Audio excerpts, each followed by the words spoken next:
News on time and in time. This is Globe 5 on Adamanogo 93.1 FM, Lekki, Lagos.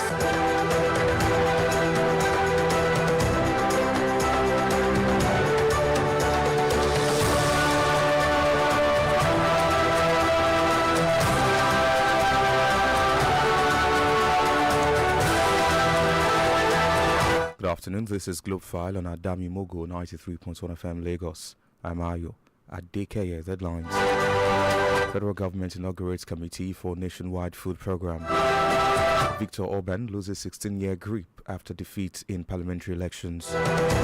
United States to begin Iran's port blockade today. And now the news in detail. The federal government has taken a step towards the rollout of a national food support initiative with the activation of a steering committee to oversee its implementation across the country. The development, which was disclosed in the statement shared on the official page of the Federal Ministry of Health, the committee held its inaugural meeting in Abuja as part of efforts to coordinate National Community Food Bank Program.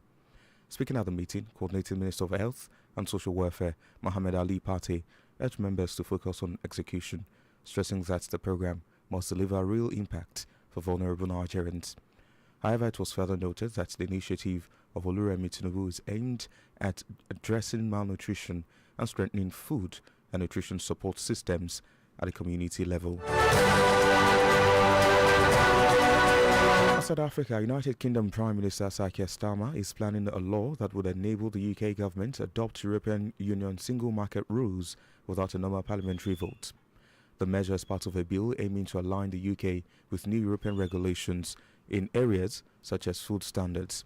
The plan provoked strong opposition from the Conservatives and Reform UK. The EU single market is an agreement which enables goods, services and people to move freely between member states, with countries applying many common rules and standards.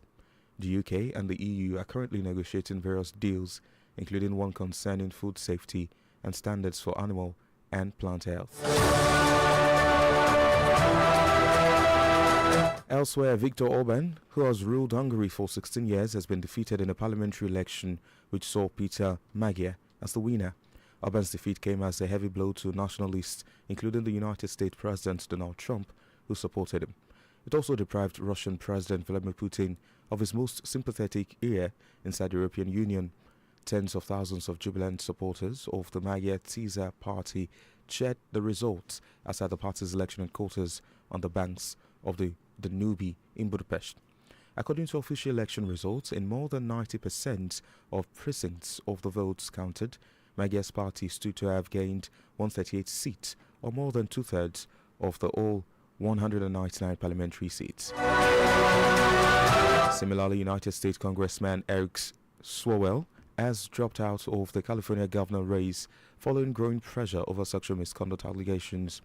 The Democrat disclosed this in a post on social media. He has been accused by 4 women of misconduct ranging from sexual harassment to rape. He has denied the claims and vowed to defend himself with facts. Top allies had called on him to exit the gubernatorial race, in which he was projected as one of the frontrunners among Democratic candidates. You're listening to Globe File on Adami Mogo 93.1 FM Lagos. Still to come, United States to begin Iran's port blockade today.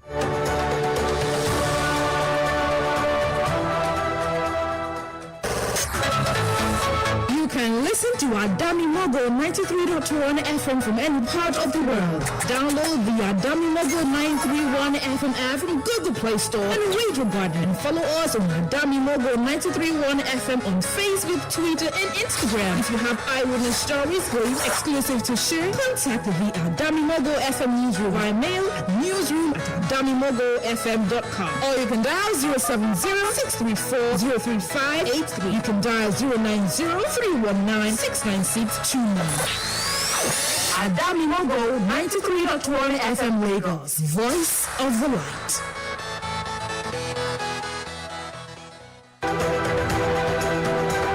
Glad to know you're still with us, and now to the rest of the stories. The United States President Donald Trump has said a U.S. blockade of Iranian ports will begin today. U.S. Central Command says it will not impede ships sailing through the Strait of Hormuz to or from other countries. Despite this, oil prices jumped above $100 a barrel. Hours, we understand the situation better than anybody, and Iran's in very bad shape. And just so you understand, Iran will not have a nuclear weapon. We'll not have. There is no way that they're going to get. They still want it, and they made that clear the other night. Iran will not have a nuclear weapon. Meanwhile, Iran's Parliament Speaker Mohammad Galbiev says the country will not surrender under threats, while the Islamic Revolutionary Guard Corps says military vessels approaching the strait will be dealt with severely. In the meantime, U.S. President Donald Trump has launched an unusual attack on Pope Leo over his opposition to U.S. immigration policy and the war in Iran. On his Truth Social post, the U.S. President accused the pontiff of being weak on crime and terrible on foreign policy.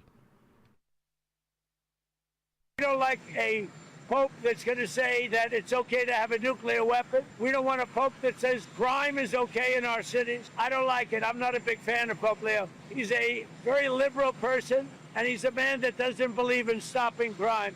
He's a man that doesn't think that we should be toying with a country that wants a nuclear weapon so they can blow up the world. Now, I'm not a fan of Pope Leo. The Pope has been a staunch critic of the war, calling Trump's threats to destroy Iranian civilization unacceptable and urged him to end the conflict. 21 hours, we understand the situation better than anybody, and Iran's in very bad shape. Trump's remarks came as the pontiff embarked on an 11-day trip to Africa, his second major foreign trip since being elected last year. Also, Ukraine and Russia have renewed overnight drone strikes today after the end of a 32-hour Orthodox Easter truce marked by accusations of mass violations. The Ukrainian Air Force said Russia had launched 98 drones, adding that its air defense units had downed 87 of them. Ukrainian authorities said an infrastructure facility was hit in the central eastern region, adding that the information about casualty is being clarified. Meanwhile, Russia reported that air defense forces on duty intercepted and destroyed 33 Ukrainian aircraft type unmanned aerial vehicle. Now to entertainment, renowned American singer, dancer and actress known as the Princess of Pop, Britney Spears, has gone into rehab a month after she was arrested on suspicion of driving under the influence of alcohol and drugs. A representative said the singer voluntarily checked herself into a treatment facility. Her entry into treatment comes 3 weeks before the 44-year-old is due to appear in court in California to face the DUI charge. Now to sports, where Ghanaian footballer Dominic Frimpong has died after suspected armed robbers opened fire at the bus carrying his team, Balogun Chelsea, back from a fixture. The Ghanaian Football Association expressed profound shock and deep sorrow while sharing its heartfelt condolences to the family of the 20-year-old. According to Balogun Chelsea, the team boss was returning from a Ghana Premier League fixture